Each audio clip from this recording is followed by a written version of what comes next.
This time I'd like to show you an everyday job using Cromax Pro Basecoat with Cromax Pro Blender. The gun I'm using is a 1.2, just like in the other videos that you will have seen previously. I'll be using 2 cups to do the job. First one with the blender, second one with the ready for use base coat.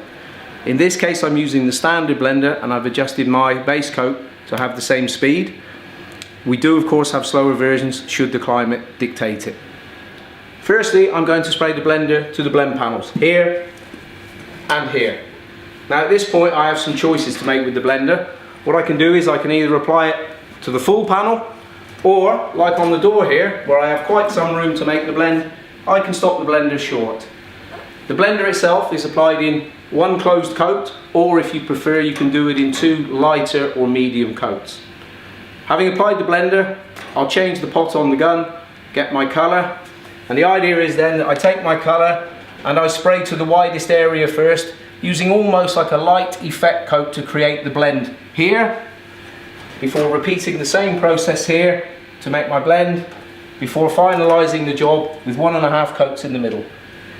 2 key points. One is, don't go beyond the blend area that you've already created, and 2, it's essential that you make sure that you close the texture between the blender and the base coat to give you a nice uniform feel.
Let's take a look at the base coat now then before we flash it off in readiness for clear. If you remember, I was talking about this area where I needed to make that nice connection between the new base coat and the blender. You'll see that everything is uniform and consistent there. Nice structure on the repair panel, everything looks good. Coming down into the second blend panel, you'll recall I came out here again. I don't see any issues with mottling, clouding, no sign of any halo, so I'm quite happy with that. I'm going to flash it off now, ready for clear coat. Here's the base coat then, just after flash. Let's take a quick look at a couple of things before I apply the clear. You remember in the wet condition I was showing you this area where I spoke about this connection between the base coat and the blender to make sure that everything was uniform and consistent. Well, if you take a look, you can see everything is super smooth, no problems at all, no coarseness, no openness. Can have a really good surface there for the clear. Let's take a look at the door itself where the repair was. Very uniform base coat appearance. Everything looks fine there. Coming to the final blend panel, blending area here. Again, the use of the blender really helping me to get this uniformity and consistency, over which I know when I apply the clear coat I'm going to have no wetting problems, no dieback, and I'll get really good gloss from the gun. That's the bake cycle complete. Time to remove the masking, refit the door handles, take the car outside for a final look.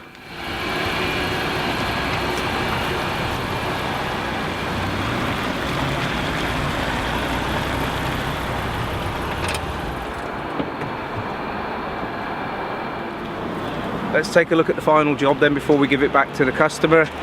As you can see, looking closely, good blend, no halo, no sign of any clouding or mottling, nothing to be unhappy about there. Very good mottling control, effect orientation on the door, perfect hiding in 1.5 coats. Similarly on the rear fender, the transition into the blender, everything is very smooth, just what we're looking for. Thanks, see you again soon. It is important to check the climate before adjusting the base coat. Refer to the TDS Climate Guide to help you. Choose your blender to match the setting of the base coat. Apply your blender to the areas surrounding the repair. This can be to a complete panel or a partial panel depending on the repair size and blending area available. Do not allow it to flash off before applying your base coat. Apply a light effect coat to the widest point, finishing inside the blender. A second light effect coat is sprayed inside of the first, ensuring the blender and base coat are merged as a continuous film. These two coats complete the blending process. Apply your base coat as normal over the repaired area. Do not go beyond the blending areas which you created at the beginning.